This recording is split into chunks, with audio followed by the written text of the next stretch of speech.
Okay, MaddAddams here again. This is my third match, and I'm playing against a guy. I don't really know how to pronounce his name. I'm just going to call him Taw.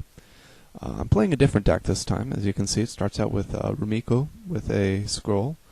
I have on deck Vanessa Voss with a blood vial, and Teferi with the deadly poison. And I'm up against Cornelius. He has a blood vial himself, which is part of why sometimes people with Rumiko will immediately do an intercept first round. I didn't particularly think he was moving just because of the blood vial. So I choose to do an eviscerate, and it does stun. And I'm thinking maybe I can switch out to Teferi. That'll shut down the blood vial, but I go for another eviscerate just to see what happens, and I get a double stun, which was kind of lucky, but it's not the craziest luck.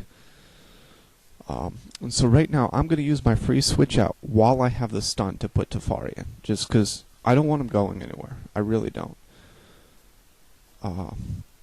He's a scary character a lot of the time, even though I have decent characters against him, and you just don't want to eat a pile bunker if you don't have to. So because of that, I'm going to go far instead of him, because he could throw out the pile bunker and still move far. And now I'm going to toss down. I'm deciding poison dart, leafy trap. He's going to do a void stream regardless, but I put out a leafy trap just so that if he pulls it close, or he probably won't pull it close, and do a pile bunker.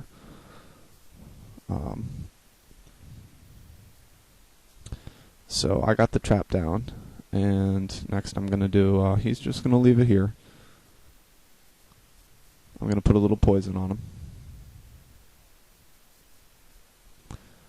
The base damage on the poison dart isn't a lot.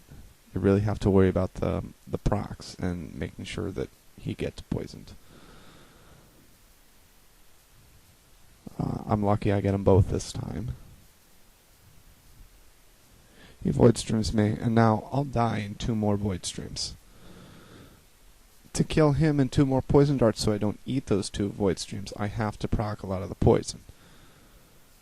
So what I do here, actually, is I'm just, even though I brought him in so that I wouldn't have to worry about that blood vial, I'm going to switch out to Rumiko. I figure I got some poison on him, and if he runs away, the poison will keep the vial from being too rough, and I can put Vanessa Voss in and then finish him off with Radiance Bursts. So because of that, I'm going to bring Rumiko in. I'm concerned about who he'd switch to. If he pulled Cornelius out, of course, Annex is someone you'd expect. Maybe Yoshiro. Both of them will get beat by double Shuriken, so I just toss out the Shurs, and he doesn't switch, so I get a kill. And this is a pretty nice lead that I have right now. He puts in Phoebe. Normally Phoebe's a very good choice. I was a little surprised he didn't keep it far, because Phoebe's Rapid Lashes just completely take down Rumiko's far attacks. But he let me get close, and now I understand the Leafy Trap was still on, but I thought I would get intercepted. Either way, so I know that Phoebe Critstone is the other character. Rumiko's not that great against her. But I'm left with Yoshiro again, and I don't have a lot of energy, so I'm just going to run away again. Yoshiro doesn't like to intercept Rumiko just because he does have the hit fling and she's got the innate. It's just, you generally can run away from that. Now, some of you that have been watching the videos may have seen what happened when I did a very similar thing, putting Taff in against Yoshiro in a previous game, and that is not what happens this game. I get the dodge. I'm lucky on that.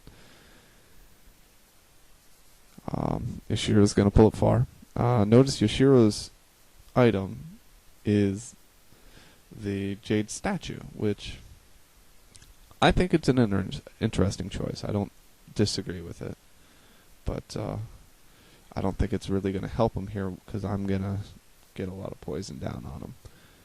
Versus, well, Scroll of Inner Focus would be the best against what I'm about to do. And I'm just, what I look at is I look at the numbers, and his Ki Blast only does 45. I have 47 health right now. So if he does that, and it doesn't proc the burn, I'm going to get him with poison. If he tosses an intercept. I'm going to kill him with poison. So I do some more poison. I just sit there and let him try and attack. He doesn't, which really helps the situation out.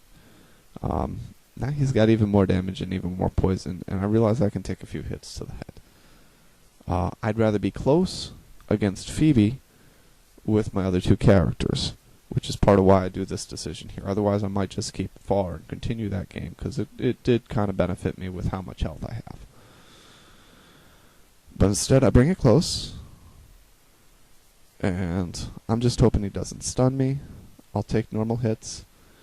They're not doing a lot of damage because this one doesn't have an insignia. Get a little bit more poison down.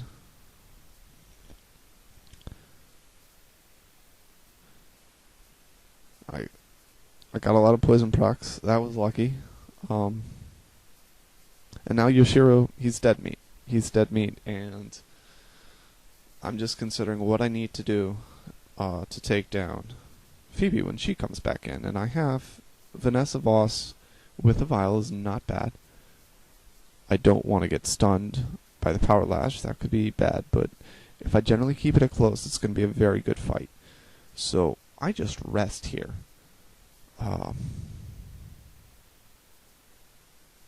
Just to see what happens. If I get stunned, they'll finish me off at close, and I can do the fight at close. As it turns out, he's going to do Rising Dragon, I believe, this turn.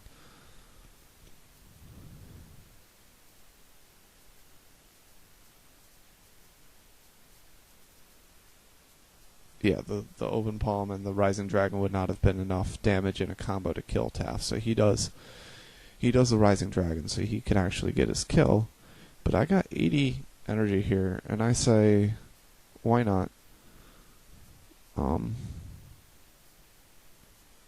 Because I want to keep it at close. You might go far and play the should I switch out, should I not game, but I want it at close, so I'm not going far. I do a hide. Because, hey, maybe you'll have Taft next turn. It's worth a shot. And I get the dodge. I was lucky. But I think I was in a good position either way. I think even if he killed me, I would have been okay with that.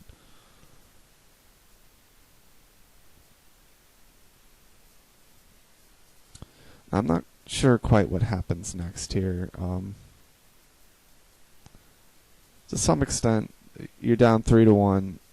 They haven't even seen my Vanessa yet. Although, if he's checking the game log, he would have seen the blood vials healed an unrevealed opponent. But as you notice, I have ambush unlocked, and Phoebe doesn't go far. I'm fully expecting to go far, rapid lashes. I'm just going to sit there and poison dart if I can. But she leaves it close, so you got to hit with the ambush. It's just...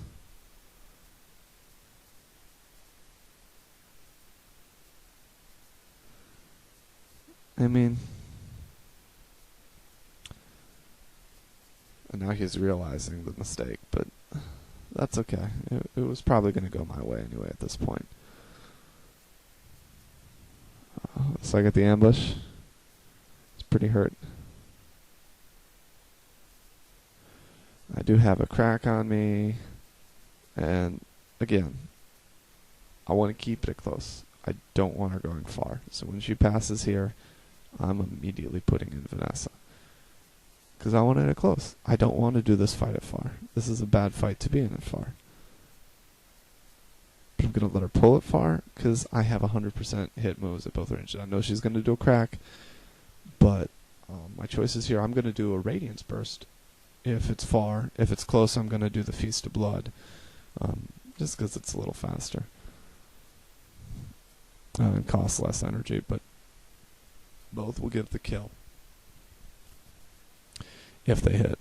So I just have to pray that I don't have an accuracy miss because of that deafening crack, and I don't, and that's the game. And thank you for watching. Taw played a good game. It didn't quite swing his way, and after losing CC, you don't expect much.